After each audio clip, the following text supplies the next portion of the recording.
ইমামে হুসাইন শহীদ হলো কারবালার ময়দান, ইমামে হুসাইন শহীদ হলো কারবালার ময়দান।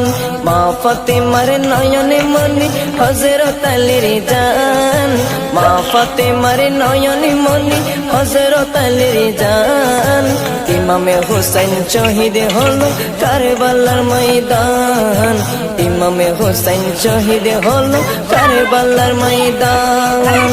ঈদের দিনে নতুন পোশাক পরলো সকলে, হাসান হুসাইন কান্দে নানা পোশাক দাও বলে। দয়াল নবী করলো দোয়া ও গো রব্বানা, জান্নাত হতে কুদরতের পোশাক পাঠাও না, জান্নাত হতে কুদরতের পোশাক পাঠাও না। লাল সবুজের